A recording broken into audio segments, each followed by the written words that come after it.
बच्चों, कैसे हैं आप लोग।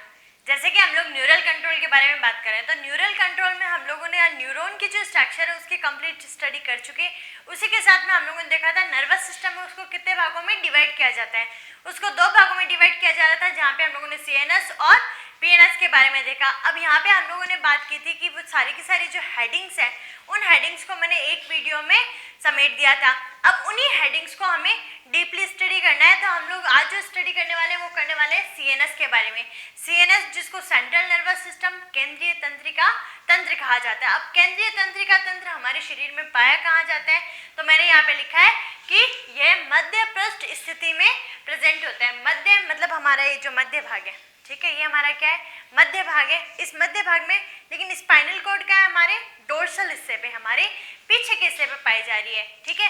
तो इसको हम क्या कह सकते हैं, मध्य पृष्ठ स्थिति पे ये स्थित होता है। उसके बाद हम बात करेंगे सीएनएस में कौन कौन सी चीजें हमें पढ़नी है। तो सीएनएस में हमें पढ़ना है ब्रेन और स्पाइनल कॉर्ड, जो हमारा मस्तिष्क है और जो हमारा मेरुरज्जु है, उसका कंप्लीट स्टडी है वो किसमें पढ़ेंगे, हम सीएनएस में पढ़ेंगे, ठीक है। उसके बाद हम बात करें इसका ओरिजिन कैसे होता है। तो हर चीज का ओरिजिन, जैसे हमने कहा कि किसी भी बेबी का फॉर्मेशन हो रहा है, किसी भी बच्चे का फॉर्मेशन हो रहा है, उसके सारे ऑर्गन्स है, उन ऑर्गन्स को कंट्रोल करने का काम किसके पास में है, हमारे ब्रेन के पास में, ठीक है।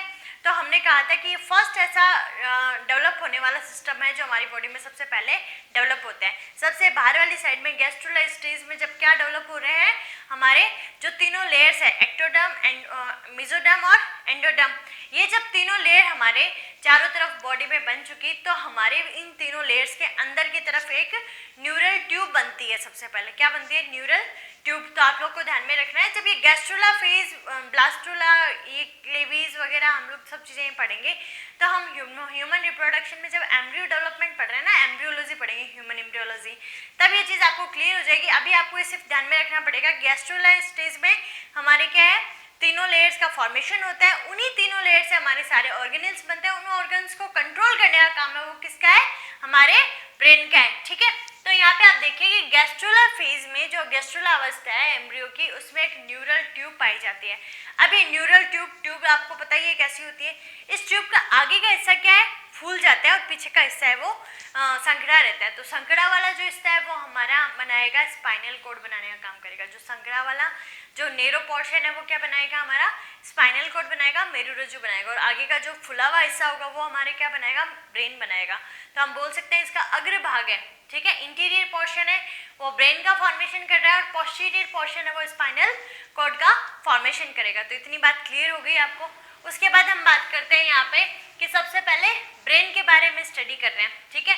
तो ब्रेन के बारे में स्टडी करें तो ब्रेन है वो softest organ of our body, हमारे शरीर का जो सबसे कोमल अंग है, ठीक है, सबसे जरूरी और सबसे कोमल अंग है वो क्या होता है, ब्रेन होता है, ठीक है। अब ये सबसे सॉफ्टेस्ट ऑर्गन है, मतलब सबसे कोमल अंग है, तो इसको कवर्ड करने के लिए यहाँ पे बहुत ही हार्ड एक चीज चाहिएगी, और वो बहुत ही हार्ड चीज क्या होती है, क्रेनियम होती है। जब मैंने आपको स्केलेटन सिस्टम पढ़ाया था तो मैंने कहा ब्रेन को 8 अस्थियां, ठीक है, 8 अस्थियां मिलकर क्या है, घेर के रखती है, वो हमारे कपाल की अस्थियां होती है।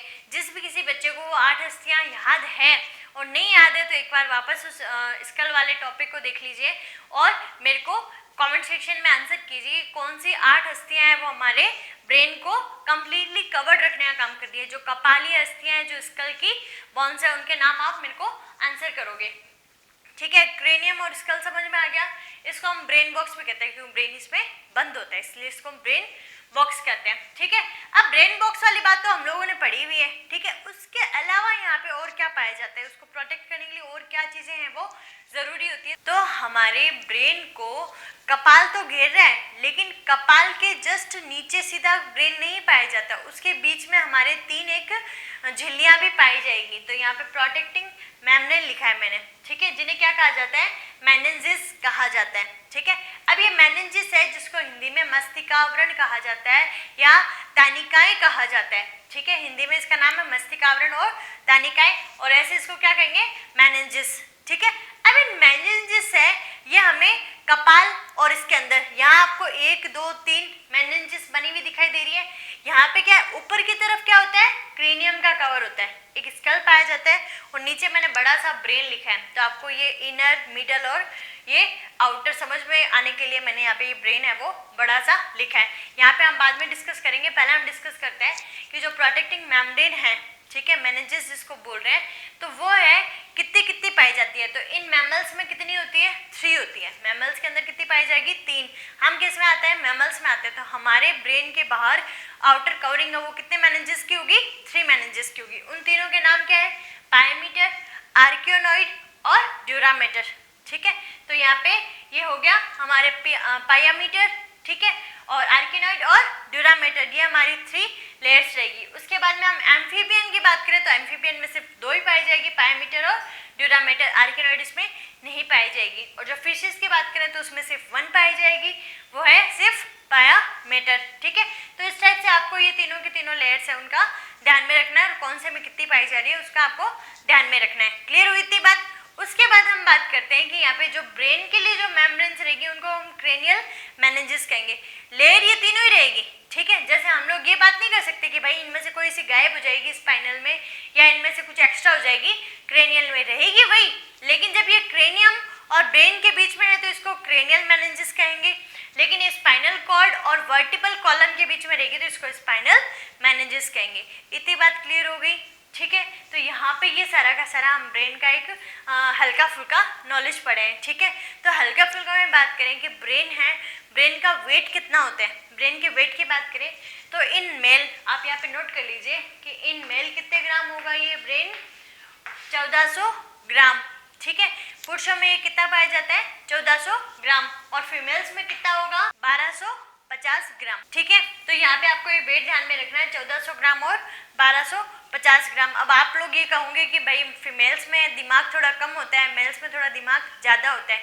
मैंने कहा दिमाग से कोई फर्क नहीं पड़ता, हम दिमाग का कितना यूज़ करते हैं उस चीज़ से फर्क पड़ता है। और जैसे कहा जाता है ना कि फीमेल्स होती है वो थोड़ी इमोशनल होती है और वो मेल होते हैं थोड़े मतलब स्ट्रिक्ट होते हैं, इमोशनल कम होते हैं मतलब, ठीक है। और जो ज्ञानी बोले तो ज्ञानी है वो मेल ज़्यादा होते हैं और फीमेल्स है उनको ठीक ठाक में लिया जाता है, ठीक है। अभी तो मतलब सब बराबर हो रहे हैं, बट ऐसे जो है ना, जो भगवान ने बैलेंस किया है, तो भगवान ने 250 ग्राम का दिल दिया है, किसको? मेल को दिया है, लेकिन फीमेल्स को कितना दिया है?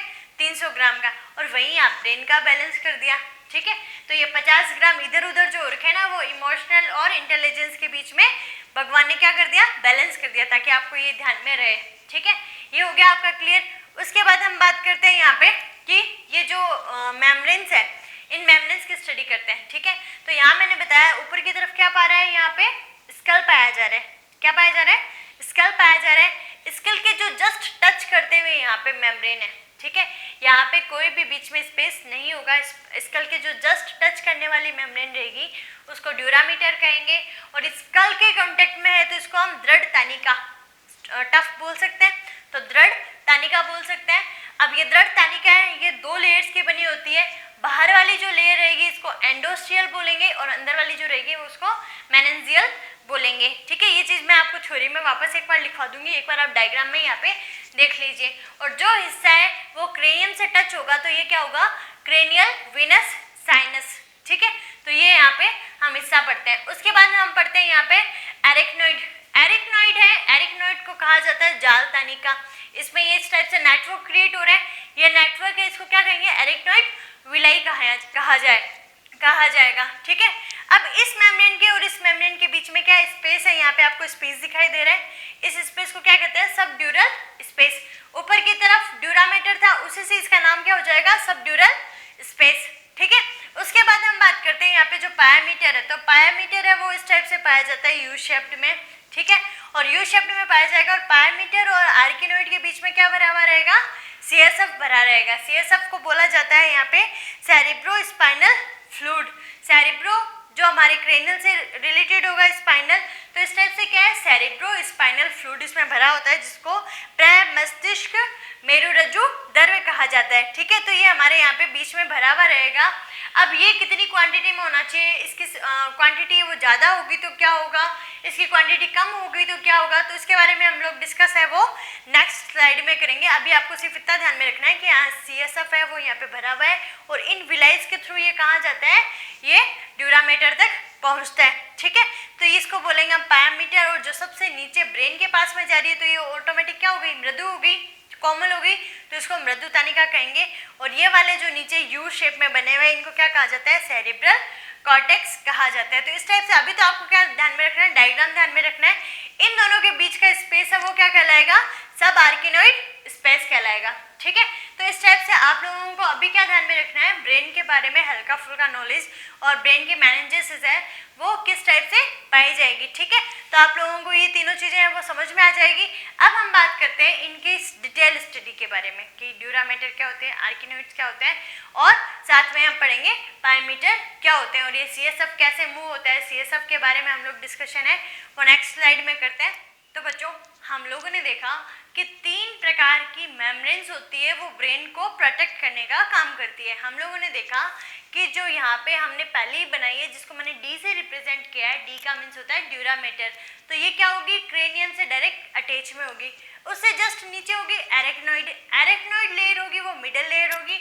उससे जस्ट नीचे बनाई है वो है पायामीटर, जो सबसे नीचे पाई जा रही है, जो ब्रेन को डायरेक्ट कवर करने का काम करेगी। और जहाँ पे मैंने ये कॉर्टेक्स वाला हिस्सा रखा था, तो कॉर्टेक्स वाला हिस्सा मतलब ये कुछ कुछ हिस्सों से कहाँ धसी हुई है, ब्रेन के अंदर धसी हुई है। ब्रेन का आप लोगों ने डायग्राम देखा होगा, तो ब्रेन में क्या इस टाइप से उभार बहुत सारे होते हैं, ठीक है। हम लोग नेक्स्ट वीडियो वो ब्रेन के डायग्राम पे ही बनाएंगे।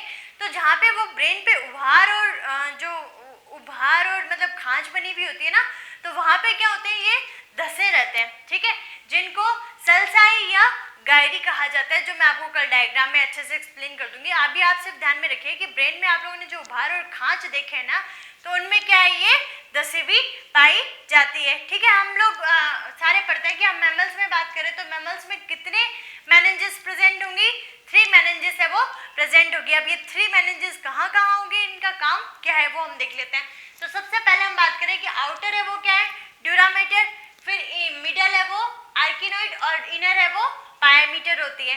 सबसे पहले बात करते हैं ड्यूरामीटर के बारे में। ड्यूरामीटर जिसको दृढ़ तानिका भी कहते हैं, तो दृढ़ तानिका होगी तो ये क्रेनियम से चिपकी हुई रहेगी, ऊपर क्रेनियम से बोन से ये डायरेक्ट क्या है, चिपकी हुई है।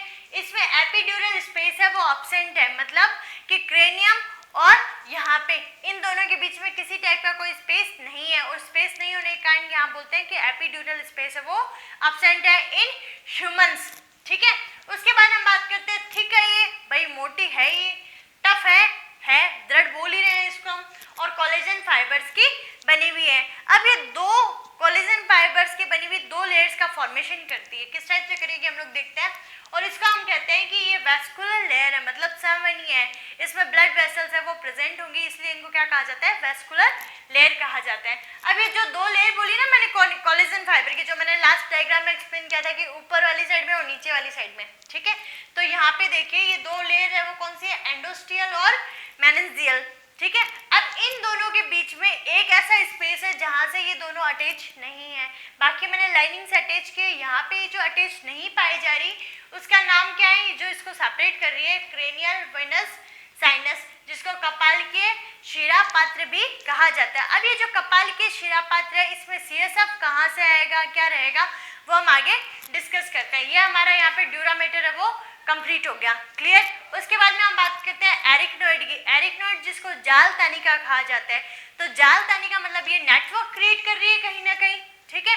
तो यहाँ पे ये मिडल लेयर रहेगी, थिन रहेगी और एडवांस्ड रहेगी। मिडल का मतलब बीच में, ठीक है, थिन का मतलब पतली, और एडवांस्ड का मतलब इसका जो काम है वो बहुत ही ज्यादा एडवांस होगा, ठीक है। ये किस टाइप से सीएसएफ को लेके वहां तक देने का काम करेगी। यहाँ पे देखिए कि ये यहाँ से सीएसएफ प्रेजेंट होता है, यहाँ से लेके ये यहाँ तक पहुंचाने का काम करेगी, ठीक है। तो ये एक नेटवर्क क्रिएट करने का काम कर रही है, ठीक है।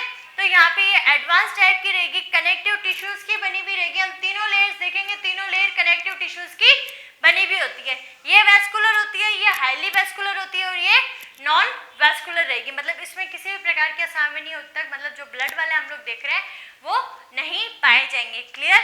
उसके बाद हम बात करते हैं कि ये एक नेटवर्क क्रिएट कर रही है यहाँ पे ऊपर वाली साइड में नेटवर्क क्रिएट कर रही है। उसके बाद में इसमें विलाइज प्रेजेंट है, विलाइज ये वाली, हम लोग ऐसे स्ट्रक्चर हम लोग डाइजेशन में भी पढ़ चुके, तो इससे ऐसी कोई भी स्ट्रक्चर होती है उसको क्या कहते हैं, विलाई कहते हैं। आर्किनोइड में प्रेजेंट है तो इसको आर्किनोइड विलाई कह दिया। रसांकुर हिंदी में कहा जाता है, जो एक लिंकर का काम करता है। ये यहाँ से CSF को ऊपर की तरफ पहुंचाने का काम करेगा। मैंने नीचे मेंशन भी किया है कि सब आर्किनोइड स्पेस से ये CSF को क्रेनियल विनस साइनस तक पहुंचाने का काम करता है। उसको क्या कहते हैं, एरिकनोइड विलाई कहते हैं। तो यहाँ तक आपको क्लियर हो जाना चाहिए। उसके बाद हम बात करते हैं कि ड्यूरामेटर और जो एरिकनोइड है इनके बीच में स्पेस है। हम कहें कि एपिड्यूरल स्पेस ह्यूमंस में प्रेजेंट नहीं होता, लेकिन जो एरिकनोइड है और ड्यूरामेटर है इनके बीच में तो क्या है, इनके बीच में स्पेस प्रेजेंट है। अब इनके बीच में जो स्पेस प्रेजेंट है, इस स्पेस को हम क्या कहेंगे, यहाँ पे ये सबड्यूरल स्पेस। और इस सबड्यूरल स्पेस में सीरस फ्लूइड है वो भरा हुआ होता है। सीरस फ्लूइड का नेचर है वो वाटरी होगा, मतलब जलीय द्रव्य भरा रहेगा, और ये इन दोनों मेम्ब्रेन के बीच के स्पेस को नमी प्रदान किए हुए होगा, नम रखने का काम करेगा। इसमें ह्यूमिडिटी है वो प्रेजेंट रहेगी। उसके बाद में हम थर्ड बात करते हैं, तो थर्ड है पायोमीटर। अभी जो पायोमीटर ले रही है ब्रेन के सबसे पास वाली है, मतलब ये किससे चिपकी हुई रहेगी, ब्रेन से चिपकी हुई रहेगी। तो इनर मोस्ट है attach with brain, highly vascular, मतलब इसका नेचर कैसा रहेगा, हाईली वैस्कुलर, अति संवहनीय, मतलब इसमें जो ब्लड के वेसल्स है वो बहुत ही ज्यादा पाए जाएंगे। ठीक है, directly connected with cell site. तो यहाँ मैं आपसे बताऊंगी जब ब्रेन का डायग्राम बनाऊंगी कौन से गायरी और कौन से सेल साइट है। तो जो खांच वाले हिस्से रहेंगे उन खांच वाले हिस्से में ये दसी भी रहेगी। खांच वाले हिस्से में जहाँ से ये दसी भी रहेगी, सेलकाई या सेल साइट जिसको बोलते हैं, जिसमें दसी भी रह रही है उसको बोलते हैं टेलाकोरोइडिया। ठीक है, टेलाकोरोइडिया इसको बोला जाता है। ये फॉर्मेशन किसका करती है, ये फॉर्मेशन करती है यहाँ पे कोरोइड प्लेक्सस का।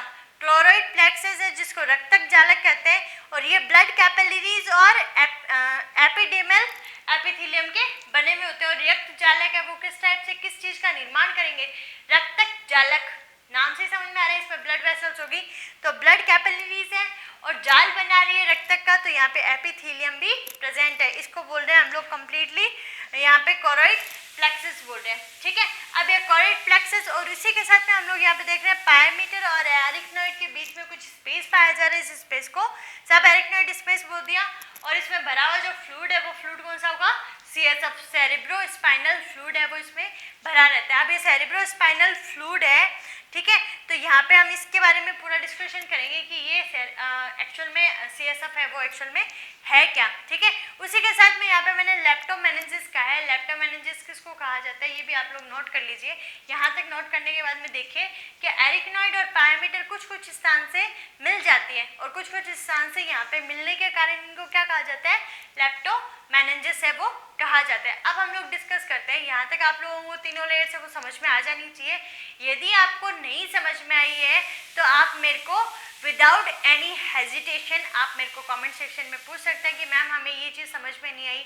आप मेरे को कमेंट में, मैं आपको आंसर करूँगी। ठीक है, तो यहाँ पे ये तीनों के तीनों लेयर्स है वो आप लोग यहाँ पे उतार लीजिए, और उसी के साथ में हम लोग बात करेंगे जो CSF है। CSF भी इसी का एक पार्ट है। हम लोगों ने यहाँ पे देखा कि एक CSF फ्लूइड है, ठीक है, सेरेब्रो स्पाइनल फ्लूइड है, वो हमारे ब्रेन में बहुत ही ज़रूरी एक फ्लूइड है। ठीक है, तो ये फ्लूइड कहाँ कहाँ पाए जा रहे हैं, तो इसको बोल रहे हैं सेरेब्रो स्पाइनल फ्लूइड। ये कहाँ कहाँ पाया जाता है, ये हमारे ब्रेन वेंट्रिकल्स में, मतलब मस्तिष्क गुहाओं में, सब एरिकनोइड स्पेस में, और स्पाइनल कोड के ऊपर, ये तीनों जगह क्या है, प्रेजेंट होते हैं। ठीक है, तो इस टाइप से हमें ये तीनों ध्यान में रखना है। उसी के साथ में हमें ध्यान में रखना है इसका नेचर कैसा है। इसका नेचर एल्काइन है। एल्काइन का मतलब क्षारीय प्रकार की इसकी प्रवृत्ति है। ठीक है, pH कितना होगा, 7.8। 7 के बाद वाले क्या होते हैं, सारे के सारे क्षारीय होते हैं। 7.8 क्लियर, मतलब एकदम पारदर्शी स्वच्छ है, और जस्ट लाइक ए लिम्फ, जैसा हमारा उत्तक द्रव होता है उसी टाइप से ये लिम्फ की तरह हमारी ब्रेन में स्पाइनल कोड को कवर करने के लिए ये पाए जाते हैं। इसकी क्वांटिटी है, क्वांटिटी कंप्लीट CNS में, कंप्लीट CNS मतलब स्पाइनल कोड के बाहर भी और ब्रेन के बाहर भी, ये कितनी पाई जाती है, 150 मिलीलीटर। अब 150 मिलीलीटर पाई जा रही है तो इसकी क्वांटिटी हमें इतनी ध्यान में रखनी। यदि 150 मिलीलीटर से इसकी क्वांटिटी है वो बढ़ जाए तो क्या होगा, इसमें बैक्टीरियल या वायरस को इन्फेक्शन होगा। इन्फेक्शन के कारण इसकी क्वांटिटी क्या हो जाती है, इंक्रीज हो जाती है। तो यहाँ पे एक डिजीज होती है जिसको कहा जाता है मेनिंजाइटिस। अब ये मेनिंजाइटिस डिजीज है, इसको ब्रेन फीवर भी कहा जाता है। जो मस्तिष्क आवरण है उसमें सूजन ला देता है। मस्तिष्क आवरण है वो क्या हो जाएंगे, स्वेलिंग हो जाएगी उनमें। तो ठीक है, तो आपको ये डिजीज है वो यहाँ पे ध्यान में रखनी है। उसके अलावा हम बात करते हैं इसके कंपोजिशन के बारे में कि सीएसएफ का कंपोजिशन कैसे होगा। सीएसएफ का कंपोजिशन होगा, सबसे पहले इसमें वाटर प्रेजेंट होगा, उसके अलावा इसमें ग्लूकोज, इसमें प्रोटीन भी प्रेजेंट होगी। प्रोटीन कौन सी होगी यहाँ पे, एल्ब्यूमिन और ग्लोब्यूलिन। उसी के साथ में कोलेस्ट्रॉल और यूरिया भी प्रेजेंट है। तो आप लोगों को कहीं कहीं दिमाग में आ रहा होगा कि मैम ये चीज़ें की कंपोजिशन भी हम लोगों ने कहीं और भी देखी है। तो ऐसी कंपोजिशन हम लोगों ने ब्लड प्लाज्मा में देखी थी। ब्लड प्लाज्मा में भी इसी टाइप का संगठन पाया जा रहा था, कंपोजिशन है वो पाया जा रहा था। तो कोलेस्ट्रॉल प्रेजेंट है, यूरिया प्रेजेंट है, यहाँ Na+ प्रेजेंट, K+ और Ca++, उसी के साथ में बाइकार्बोनेट, सल्फेट और क्लोराइड, ये सारी की सारी चीजें हम लोगों ने ब्लड प्लाज्मा में भी देखी थी। अब ब्लड प्लाज्मा से यहाँ पे डिफरेंस कितना है कि यहाँ पे हमने CSF लिखा है और ये ब्लड प्लाज्मा लिखा है। तो प्रोटीन और कोलेस्ट्रॉल की मात्रा CSF में कम है, यहाँ ज्यादा है, ठीक है। और यहाँ पे क्लोराइड की क्वांटिटी है वो यहाँ पे ज्यादा होगी, यहाँ पे कम होगी। तो यहाँ पे आपके एक जो नंबर के क्वेश्चन बनते हैं उसमें आप लोगों को ये चीजें हैं वो ध्यान रखनी है। यहाँ हम जो CSF का वर्क देखें, CSF का फंक्शन देखें, तो CSF का फंक्शन क्या है, शॉक एब्जॉर्बिंग मीडियम, मतलब आघात रोधक माध्यम। मतलब किसी भी टाइप का कोई मैकेनिकल शॉक या यांत्रिक आघात हमें बाहर से लगता है तो वो हमें क्या करता है, उससे प्रोटेक्ट करता है, हमारे ब्रेन को उससे प्रोटेक्ट करने का काम करेगा। It provides bouncy to the brain, bouncy मतलब बाउंसी बना देगा हमारे बॉडी में। हम बात करें ब्रेन है, वो ब्रेन का वेट कितना है 1.4 किलोग्राम, ठीक है, लेकिन हमें फील कितना होता है 1.18 किलोग्राम। कैसे, क्योंकि ये हमें क्या करता है कि पूरी तरफ से आवरण में कवर्ड है और ब्रेन को क्या बनाए हुए रखा है, बाउंसी बना के रखा है, ठीक है, उसको उत्प्लावकता प्रदान कर रखी है। उसी के साथ में ये O2 और न्यूट्रिशन को तो प्रोवाइड करवाता है न्यूरॉन से, लेकिन एक्सक्रीटरी मीडियम से ये क्या करेगा, वेस्ट मटेरियल को ले लेगा, तो अपशिष्ट पदार्थों को बाहर निकालने का, O2 और न्यूट्रिशन उसको प्रोवाइड करवाने का। उसी के साथ में हार्मोन्स का ट्रांसपोर्टेशन होता है जितना भी ब्रेन और ब्रेन की लेयर्स में, तो उसका काम भी किसका है, हमारे यहाँ पे CSF का ही यह काम है। तो CSF है वो थोड़ा बहुत आपको ध्यान में रखना है। जो बोर्ड के लेवल से यहाँ पे क्वेश्चन बनता है, तो बोर्ड के लेवल पे क्वेश्चन हमारे ये डिजीज का बनता है कि इसकी क्वांटिटी है वो कितनी हो गई, या CSF की क्वांटिटी बढ़ गई तो हमें कौन सा डिजीज हो गई, ठीक है। कंपोजिशन वगैरह ये कम पूछते हैं, लेकिन आप लोगों को ये चीज़ है वो ध्यान में रखनी है, ठीक है। तो यहाँ पे हमारा जो ब्रेन के प्रोटेक्टिव लेयर्स थी उनके बारे में डिस्कशन कंप्लीट हो गया। नेक्स्ट वीडियो हम बनाएंगे जो ब्रेन का डायग्राम है। ब्रेन का डायग्राम हम लोग किस टाइप से बनाएंगे, ब्रेन का डायग्राम हमें समझ में आ जाएगा तो थ्योरी है वो इजी समझ में आ जाएगी, ठीक है। तो खुश रहिए, मुस्कुराते रहिए और घर पे सुरक्षित रहिए। Thank you.